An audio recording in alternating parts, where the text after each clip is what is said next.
Hello दोस्तों, Zoya classes के इस डिजिटल प्लेटफॉर्म पर आप सभी का स्वागत है। मैं हूं बी आर जोया। हमने अधिगम के महत्वपूर्ण सिद्धांत की एक श्रृंखला शुरू की थी, उसी कड़ी में आगे बढ़ते हैं। आज हमारा लर्निंग थियरीज का सिद्धांत है हल का सिद्धांत या रीइंफोर्समेंट थियरी। हल की रीइंफोर्समेंट थियरी यानी हल का सबलीकरण का सिद्धांत। तो देखते हैं क्या है ये सिद्धांत और क्या क्या महत्वपूर्ण बातें हैं इस सिद्धांत में। तो चलिए without wasting any time start करते हैं। सीखने का प्रबलन का सिद्धांत का प्रतिपादन CL हल या क्लार्क एल या एल का मतलब लियोनार्ड हल ने किया था, जो कि एक अमेरिकन मनोवैज्ञानिक थे। इस सिद्धांत को गणितीय सिद्धांत भी कहते हैं, यानी मैथमेटिकल थियरी भी कहते हैं। इस सिद्धांत को मैथमेटिकल थियरी भी कहते हैं, गणितीय सिद्धांत। इम्पोर्टेंट नाम है ये भी। इसे परिकल्पित इसे परिकल्पित निगमन सिद्धांत भी कहते हैं, यानी हाइपोथेटिकल डिडक्टिव थियरी कहते हैं। डिडक्टिव, ये याद रखना, डिडक्टिव थियरी कहते हैं इसे। इसे परिकल्पित निगमनात्मक सिद्धांत कहते हैं, यानी डिडक्टिव थियरी। इसे आवश्यकता न्यूनता सिद्धांत भी कहते हैं, यानी नीड रिडक्शन थियरी कहते हैं। ये इंपॉर्टेंट है, नीड रिडक्शन थियरी, यानी इसी टर्म पर ये पूरा थियरी, ये पूरी थियरी बेस्ड है, तो याद रखिए इसको भी। इसे जैविकीय अनुकूलन सिद्धांत यानी कि बायोलॉजिकल अडेप्टेशन थियरी भी कहते हैं, बायोलॉजिकल अडेप्टेशन थियरी भी कहते हैं इसे। तथा उद्देश्य प्रवणता सिद्धांत यानी गोल ग्रेडियंट थियरी भी कहते हैं। ये इसके महत्वपूर्ण नाम है, कुछ याद रखना इन्हें भी। हल का सिद्धांत अप्रत्यक्ष रूप से थॉर्नडाइक के प्रभाव के नियम पर आधारित है, यानी अप्रत्यक्ष रूप से ये थॉर्नडाइक के सिद्धांत के ऊपर आधारित है। ठीक है।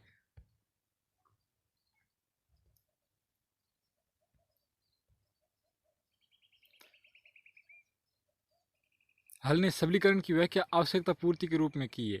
हल ने सबलीकरण की व्याख्या, सबलीकरण मतलब रीइंफोर्समेंट की व्याख्या किससे की है कि आवश्यकता पूर्ति के रूप में की है।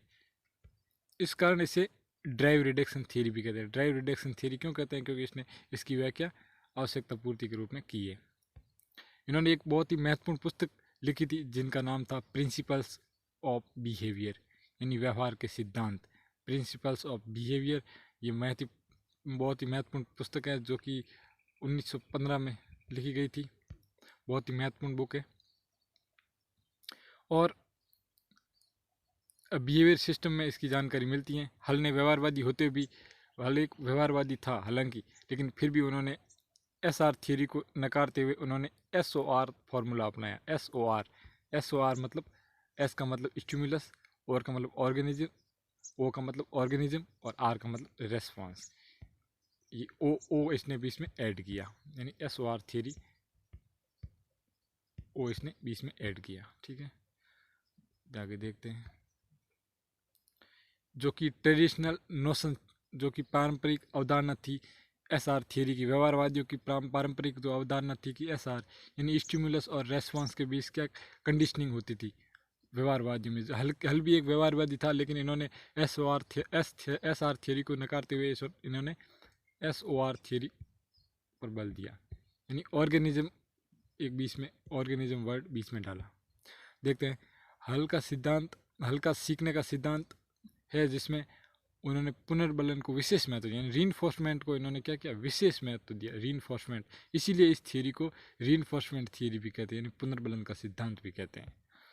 उनके अनुसार सीखने की प्रक्रिया तभी घटित होती है जब प्राणी चालक अथवा वंचन की स्थिति में होता है, यानी कोई भी नीड, यानी कोई भी प्राणी जब सीखता है जब उसे नीड होती है, यानी किसी चीज़ की जब आवश्यकता होती है तो प्राणी सीखता है, यानी आवश्यकता के ऊपर बल दिया इन्होंने। हल के सबलीकरण अथवा आवश्यकता पूर्ति सिद्धांत का मुख्य तत्व, आवश्यकता पूर्ति सिद्धांत का मुख्य तत्व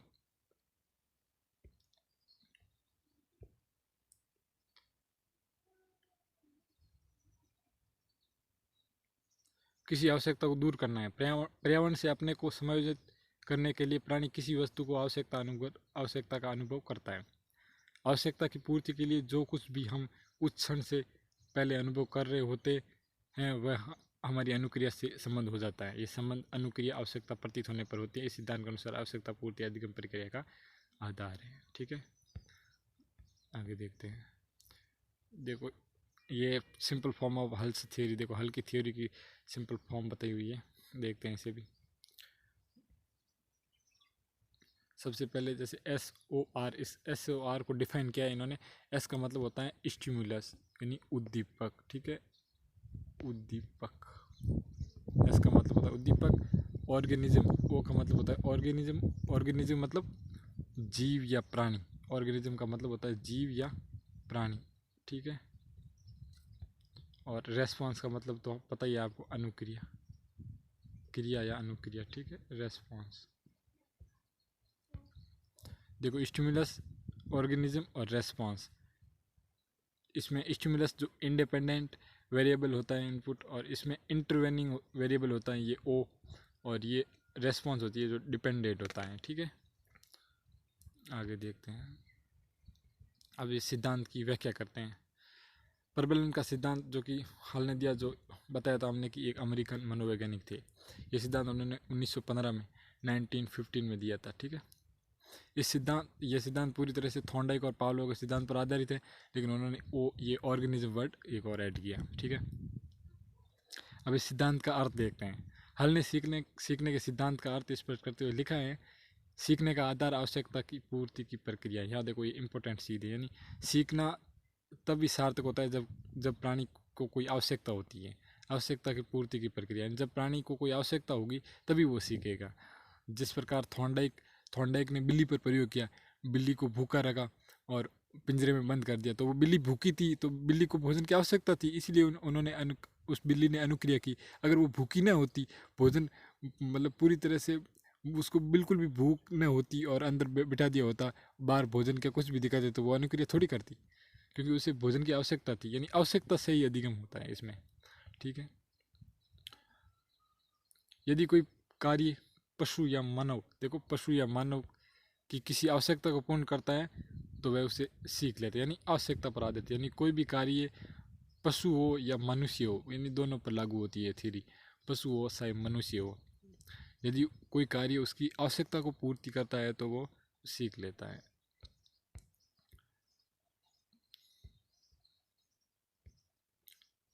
अभी सिद्धांत की कुछ विशेषताएं देखते हैं, क्या क्या विशेषताएं हैं सिद्धांत की।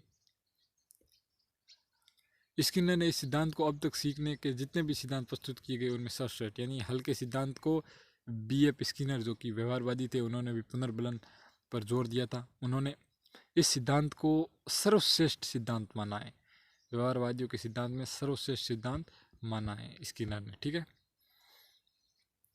हल के सीखने का सिद्धांत चालक न्यूनता का सिद्धांत है। चालक न्यूनता मतलब ड्राइव रिडक्शन थियरी, चालक न्यूनता सिद्धांत, ठीक है, DRT। हल ने रीइंफोर्समेंट को दो प्रकार मतलब में बांटा है। रीइंफोर्समेंट यानी पुनर्बलन के दो प्रकार बताए। एक बताया था प्राथमिक और दूसरा बताया द्वितीयक, यानी प्राथमिक यानी प्राइमरी, एक बताया प्राइमरी और दूसरा बताया सेकेंडरी।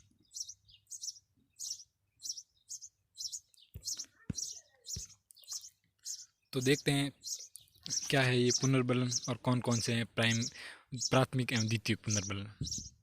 हल ने पुनर्बलन या परबलन के दो रूप बताए जो विभिन्न अवस्थाओं में दृष्टिगोचर होते हैं, ठीक है, विभिन्न अवस्थाओं में दृष्टिगोचर होते हैं। भोजन भूख के चालक को प्रबल बनाता है, भोजन जो कि भूख रूपी चालक को क्या बनाता है, प्रबल बनाता है। जब भोजन की आवश्यकता होती है तो भूख रूपी चालक क्रियाशील हो जाता है और प्राणी को मतलब क्रियाशील करता है। यह अवस्था प्राथमिक प्रबलन की, यानी भोजन क्या है, भोजन एक प्राथमिक प्रबलन है, जो प्राइमरी रीइंफोर्समेंट है यहाँ पर भोजन, ठीक है।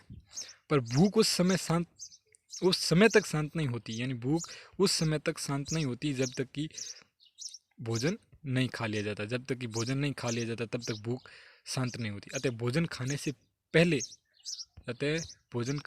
पहले भूख का चालक फिर प्रबल हो जाता है, ठीक है।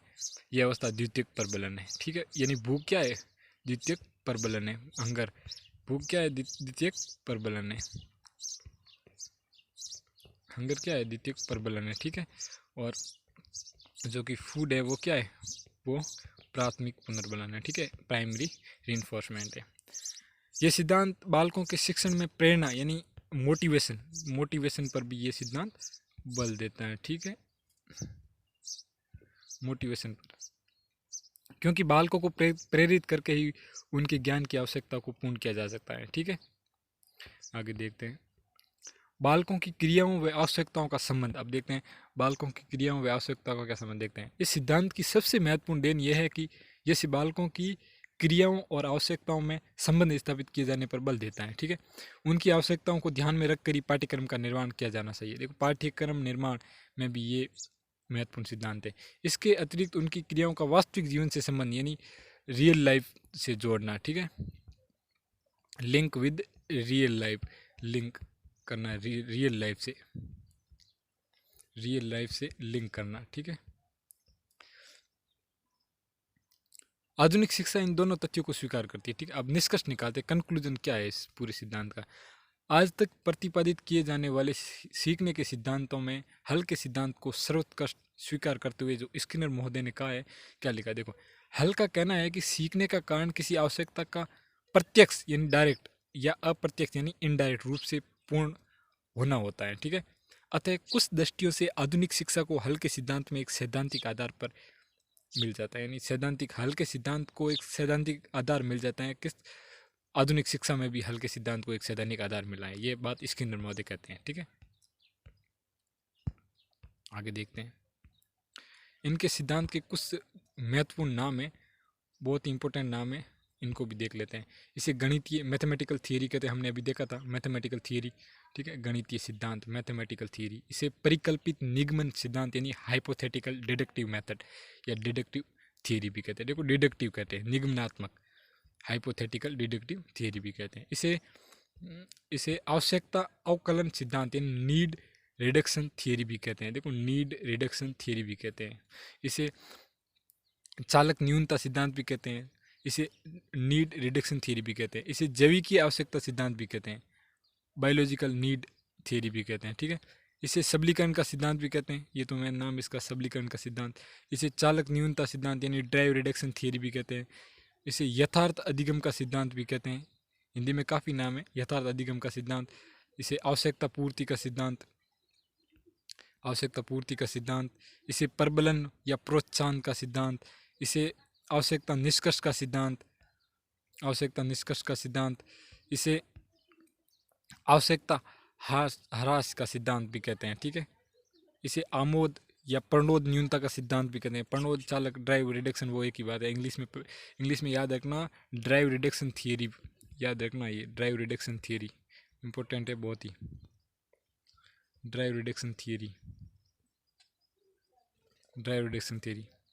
इसे SOR लर्निंग थियरी, याद रखना SOR लर्निंग थियरी। हमने देखा था SOR S का मतलब होता है स्टिमुलस, O का मतलब ऑर्गेनिज्म और R का मतलब रिस्पॉन्स यानी कि उद्दीपक, प्राणी और अनुक्रिया, तीनों के बीच क्या होता है, अनुबंधन होता है और लर्निंग होती है, ठीक है।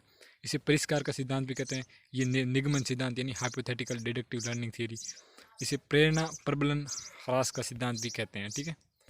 आगे देखते हैं, वीडियो को लाइक और शेयर ज़रूर करें, और अगर आप चैनल पर नए हो तो प्लीज़ चैनल को सब्सक्राइब ज़रूर करें और पास में बने बेल आइकन को प्रेस करें, जिससे कि कोई भी न्यू वीडियो की नोटिफिकेशन आपको सर्वप्रथम मिलते रहे। धन्यवाद।